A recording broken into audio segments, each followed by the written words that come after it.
On Global TV News Express, National Drug Law Enforcement Agency pushes alternative development to end cannabis farming. In business, federal government moves to share electricity subsidy costs with state on the foreign scene. Russia renews attacks on frozen Ukrainian cities. And in sport, Rivers to conclude trials for Niger Delta Games with football. Hello and welcome to all our viewers in Nigeria and around the world to News Express on Global Television, coming to you live from the nation's capital, Abuja. I am Sadia Yakubu. A quick reminder that Global Television is on DSTV, channel 365 and Star Times, channels 276. And now the news in details. The Minister of the Federal Capital Territory, Nyesom Wike, has brokered a late-night truce with Nigerian Labour Congress, NLC, and the Trade Union Congress, TUC, bringing an end to the strike that paralyzed a part of Abuja. The development is paving the way for workers to return immediately. The agreement was reached after over 3 hours of negotiation chaired by the Senate Committee on the FCT. The Office of the Head of the Civil Service of the Federation has announced the commencement of the accreditation exercise for the selection of 5 new federal permanent secretaries, according to a statement released by the Director of Press at the Office of the Head of the Civil Service of the Federation, Eno Olotu.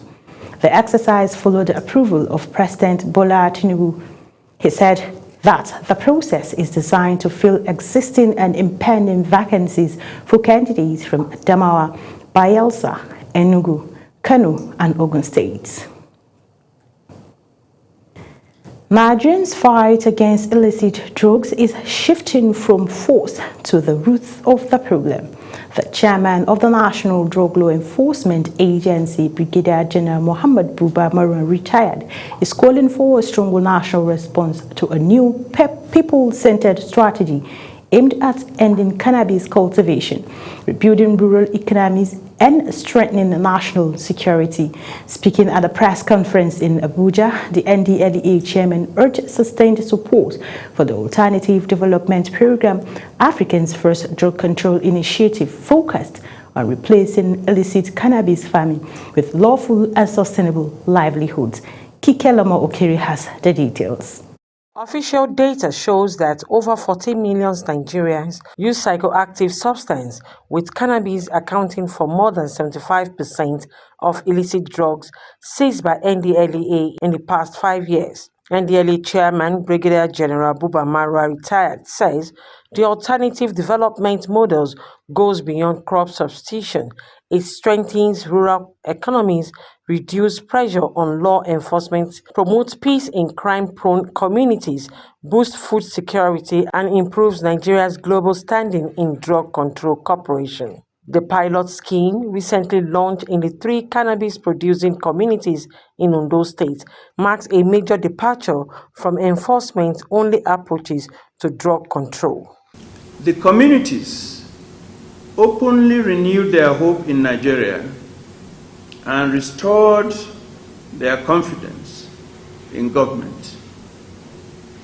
They recognize that alternative development offers a dignified and lawful source of income for farmers, reduction in poverty and vulnerability, especially among rural households, improved food security through the introduction of viable alternative crops, and enhanced community stability and safety.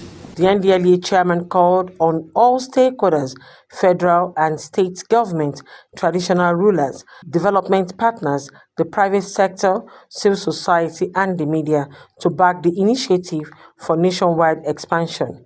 He also urged communities affected by illicit drugs cultivation to embrace the program and partner with the agency in building lawful and secure livelihoods. By replacing cannabis cultivation with sustainable agricultural and economic opportunities, the program directly tackles the root causes of drug production rather than merely treating the symptoms. The NDLA chairman expressed confidence that replacing cannabis farms with sustainable agriculture and value chain opportunities will tackle the root cause of drug production, reduce poverty, and restore trust between government and rural community, as the alternative development program may be the game changer in securing a safer, healthier, and more prosperous Nigeria. Kike Lomo Okeri, Global Television News. Former Attorney General of the Federation and Minister of Justice Abubakar Malami has approached the Federal High Court in Abuja seeking to overturn an interim order forfeiting some of his property to the federal government, insisting that the assets were lawfully acquired and duly declared to the relevant authorities. Malami, who challenged the Economic and Financial Crimes Commission forfeiture order, gave a detailed breakdown of income and financial gifts. Justice Emeka Nwete had on January 6 granted an ex parte application by the EFCC ordering the interim forfeiture of 57 property allegedly linked to Malami and two of his sons, Abdulaziz and Abdul Rahman. The Independent National Electoral Commission, INEC, has convened a forum for media executives, producers, reporters, and on-air personalities in Abuja as part of effort to strengthen responsible election reporting and combat misinformation. Ubong Usoro reports. The one-day forum held in Abuja brought together journalists from across the Federal Capital Territory to deliberate on the media's role in safeguarding Nigeria's democracy. Welcoming the participants, the resident electoral commissioner for the FCT, Malam Aminu Idris, emphasized that credible elections depend largely on accurate, ethical, and professional media reportage. As the election approaches, the media will play a decisive role in the areas of voter education and public enlightenment, countering misinformation and disinformation, providing factual, balanced, and issue-based reporting, and supporting peace through responsible headlines and narratives. In his remarks, the National Commissioner and Chairman of the Information and Voter Education Committee, Malam Muhammad Aruna, warned against the dangers of misinformation and disinformation, particularly during the election periods. He noted that false information has the capacity to erode public trust and undermine the credibility of elections. On the state of our readiness for the FCT Area Council election coming up on the 21st of this month, your presence here today underscores the shared responsibility we bear in safeguarding Nigeria's democracy. As the Reg said, the timetable and schedule was first published a little over a year ago, and we've since concluded 10. The chairman of the Nigeria Union of Journalists FCT chapter, Ms. Grace Ike, in a goodwill message, called for continuous engagement between INEC and media practitioners to strengthen voter education. Elections are not won only at polling units. Elections are also won and lost in the information space. In today's Nigeria, misinformation spreads faster than facts, and if left unchecked, it can poison public perception, undermine trust in institutions, and threaten the peace we all desire. Presentations at the forum focus on elections in the age of misinformation, INEC's technological innovation, including the BVAS and IREF provisions of the Electoral Act 2022, voting procedures, and updates on the online media accreditation. INEC says the forum is part of its commitment to transparent elections and sustained collaboration with the media. Ubon Usoro for Global Television News. The crisis rocking the People's Democratic Party has taken a fresh turn as a faction aligned with the Minister of Federal Capital Territory, Nyesom Wike, announces plans to conduct state congresses and a national convention to elect new party officials. Kabir Hassan reports. Leaders of the factional board of trustees of the People's Democratic Party converged at the Lipcam residence of the FCT minister, Nyesom Wike, where they outlined a roadmap to reorganize the party from grassroots to the national level. Speaking at the meeting, chairman of the factional board of trustees, Mao Ahabunwa, said the party was intensifying efforts to restore internal stability by constituting caretaker committee in states affected by dispute.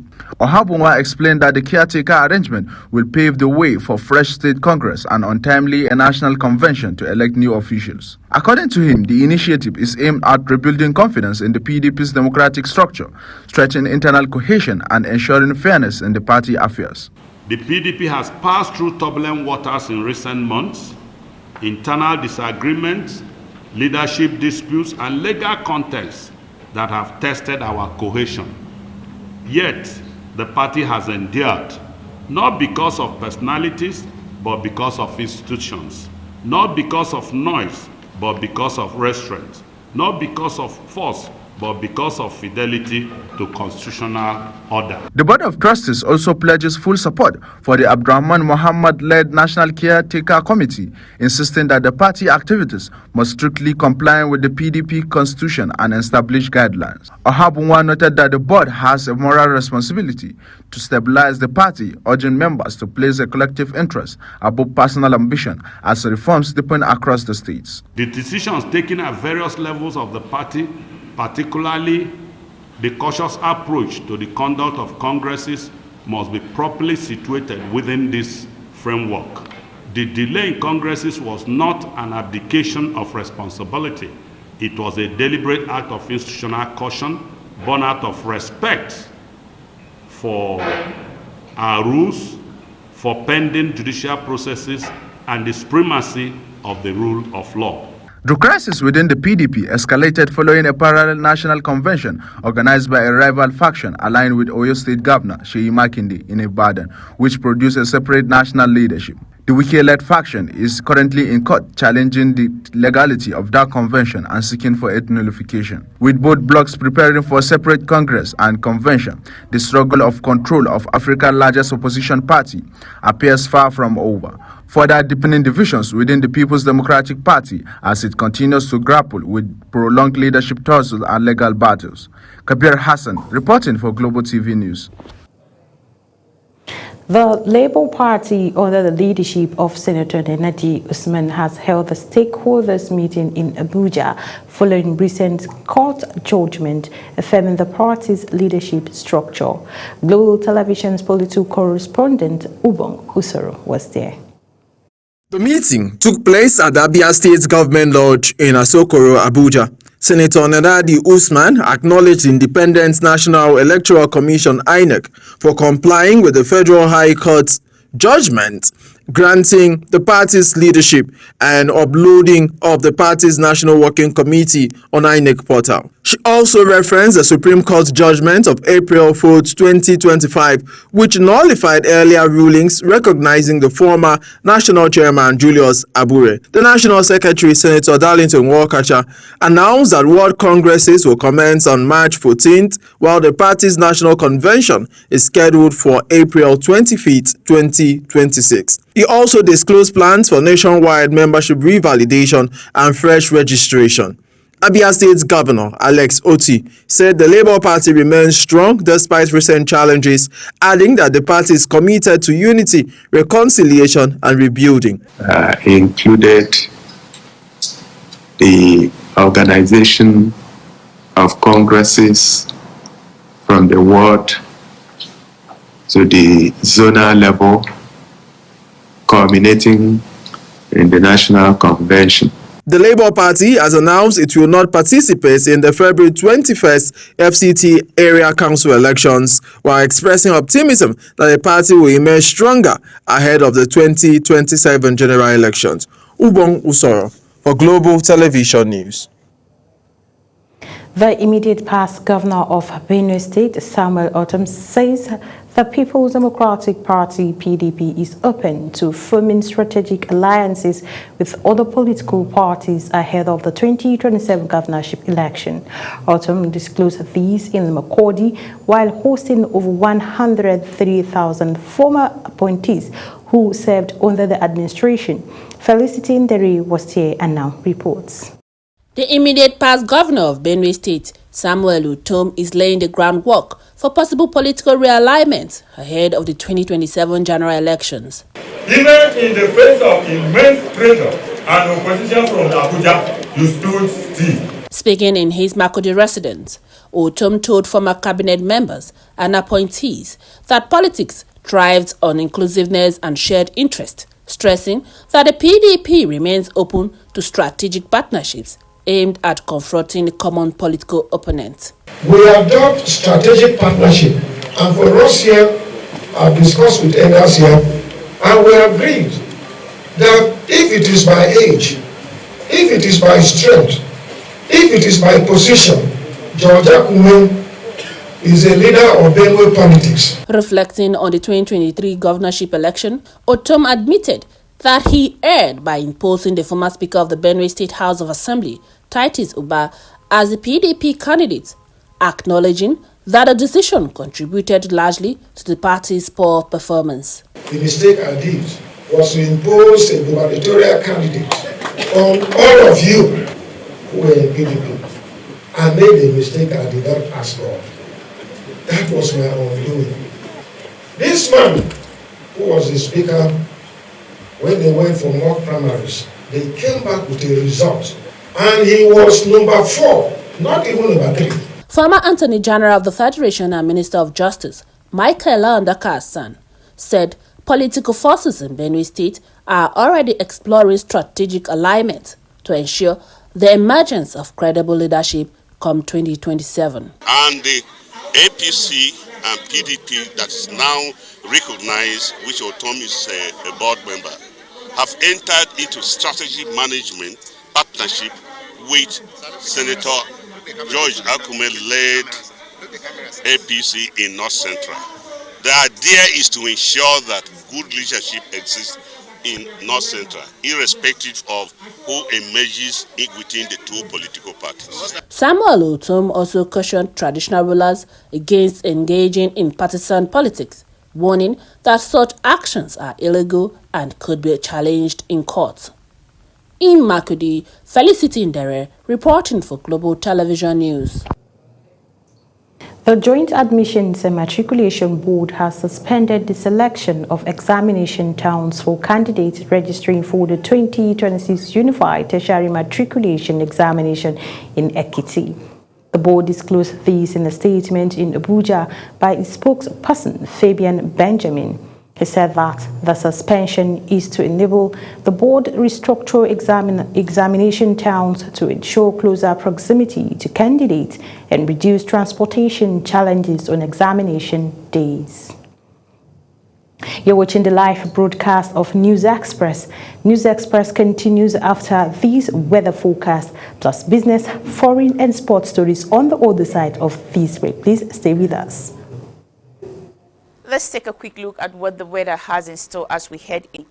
Well, up north, it's simple and dry, plenty of sunshine and rising temperatures. So stay cool and stay hydrated. And that's your weather update. Wherever you are, stay weather ready. I am Akami Samarda, and thank you for watching.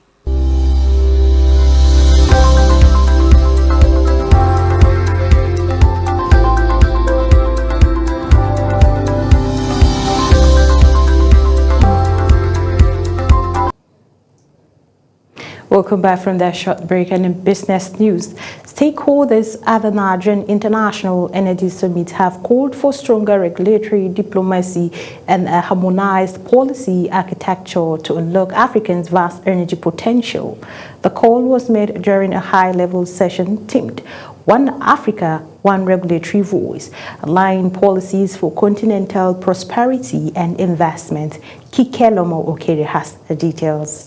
The session focused on how fragmented regulations across African countries continue to slow energy growth, raise investment risk, and delay critical infrastructure. Speakers emphasized the need for unified regulatory framework anchored on African Union energy policies and strengthened by national reform, such as Nigerian Petroleum Industry Act (PIA).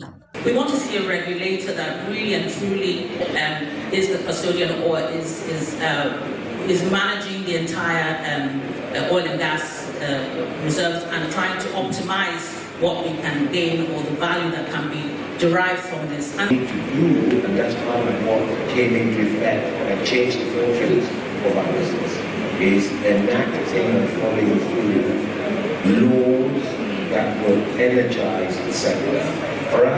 Participants noted that aligning licensing regimes, technical standards, and physical terms would help integrate regional power and energy markets, reduce uncertainty for investors, and improve cross-border project delivery. Nigeria's ongoing regulatory reform were cited as a practical model for transparency, predictability, and investors' confidence.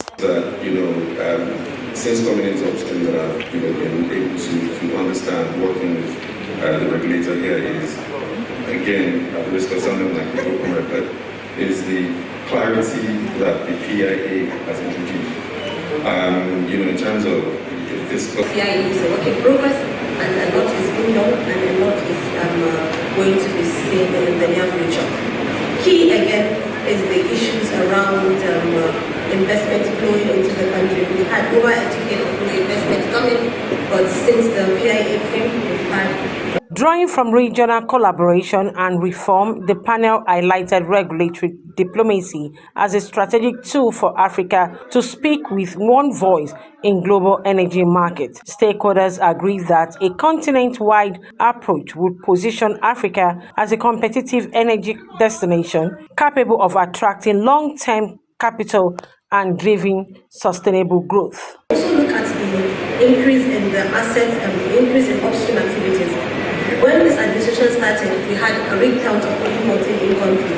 But as we speak today, we have over 60 rigs in country carrying out different levels of activity. With Africa energy future hanging on the balance, stakeholders insist the time for isolated policies is over. They say only a united regulatory front built on trust, alignment, and shared ambition can unlock investment, fast-track infrastructure, and give Africa a strong, confident voice in the global energy markets. Kike Lomo Okere, Global Television News. The federal government has moved to end the practice of carrying electricity subsidy cost alone, announcing a framework that would spread the burden across a federal, state, and local government from 2026. The Director General of the Budget Office of the Federation, Tanimu Yakubu, disclosed this in Abuja during a training and sensitization workshop for ministries, departments, and agencies on the 2026 post-budget preparation process using the Government Integrated Financial Management Information System Budget Preparation Subsystem. He said President Bola Tinubu has directed that electricity subsidy costs be made explicit, tracked, and fairly shared across affairs of government, warning that the current approach creates hidden liabilities and recurring crises in the power markets. The National Commissioner of the Nigerian Data Protection Commission, Dr. Vincent Olatunji, has stated that data protection-related activities have generated over 16.2 billion naira for the Nigerian economy, creating employment opportunities for Nigerians in digital ecosystem. He was speaking at the media training workshop in Lagos on the backdrop of the National Privacy Week 2026 Privacy in the Era of Emerging Technologies Trust, Ethics and Innovations. Dr. Olatunji stated that this significant revenue is supplemented by additional income for licensing and penalties, describing piracy as a strategic confidence-building tools that will drive Nigerians' digital transformation and attract investment. He declared that data privacy, a fundamental human right and a critical pillar for trust, equity and freedom in Nigeria's fast-growing digital economy, noting that the rapid adoption of telecommunications, artificial intelligence, robotics, and digital platforms make privacy protection no longer optional but essential for national development. And on the foreign scene, the United Nations World Food Programme, WFP, says it is scaling up to deliver life-saving food assistance to reach 450,000 people affected by the country's worst flooding in decades, months after Mozambique recovered from the worst drought in its recent history. Development experts say the situation has compounded an already fragile humanitarian situation. Zahrau Nasir reports. Severe flooding in central and southern Mozambique has impacted nearly 700,000 people, forcing over 100,000 into temporary accommodation centers, submerging farmland areas, and cutting off hundreds of thousands of families from food and critical services. Around 1,500 kilometers of roads are now impassable, disrupting key supply routes and isolating vulnerable groups. World Food Programme is using specialized amphibious vehicles, boats, heavy-duty trucks, fixed-wing aircraft, and helicopters to reach the infected communities with food and nutrition assistance. WFP has been here also from day one supporting the government's efforts, and the food is reaching people in very difficult to reach areas. We're using all means possible to do so, including amphibious vehicles. The flooding crisis comes as Mozambique continues to grapple with a protracted conflict in the north, where 9 years of armed insurgency have displaced hundreds of thousands of people. Zahra Nasir, reporting for Global TV. Russian forces have attacked energy infrastructure in Ukraine's capital, Kyiv, and its second-largest city, as a supposed week-long truce aimed winter conditions ended. Ukraine's Minister of Foreign Affairs accused Moscow of having waited for temperatures to drop before renewing its targeting of energy infrastructure amid brutal sub-zero conditions. United States President Donald Trump said that Russia had agreed to pause attacks on Ukraine's city amid the freezing weather. Moscow has concentrated fire on Ukraine's energy infrastructure every winter since its full-scale invasion in February 2022. And in sport, Nigerian forward Ademola Lookman has expressed his excitement after completing his move to Atletico Madrid, declaring his readiness to embrace the challenge at the Spanish club. The 28-year-old touched down in the Spanish capital, ending a long and dramatic transfer saga and kept fans guessing for months. Atletico Madrid confirmed the signing after accepting a deal worth €40 million, made up of €35 million of fixed fee and €5 million in add-ons. Ahead of the second Niger Delta Games to be hosted in Benin, River State athletics selection will be concluded on Saturday, February 7th. The trials began on February 2nd in table tennis, chess, tennis and scramble. It would continue February 3rd for athletics seeking a place in the squads for handball and wrestling. It would be turned off volleyball, taekwondo on Wednesday, February 4th, with swimming and powerlifting trials coming up on Thursday, while Friday is for basketball, boxing and weightlifting. As Global TV News Express comes to an end, here is a recap of our top stories. On Global TV News Express, Chairman of the National Drug Law Enforcement Agency, Brigadier General Mohammed Buba Marwa, has called for a strong national response to people-centered strategy aimed at ending cannabis cultivation. In business, the federal government has moved to end the practice of carrying electricity subsidy costs alone, announcing the framework that will spread the burden across federal, state and local governments from 2026.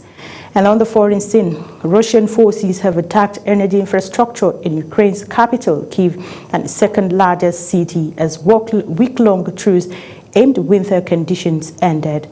And in sport, ahead of the second Niger Delta Games to be hosted in Benin, Rivers State, athletics selection will be concluded on Saturday, February 7th. And that's it on News Express. A quick reminder that Global Television is on DSTV channel 365 and Star Times channels 276. Kindly follow us across all social media platforms now showing on your screen using at Global TV NG. I am Sadia Yakubu saying thank you for watching.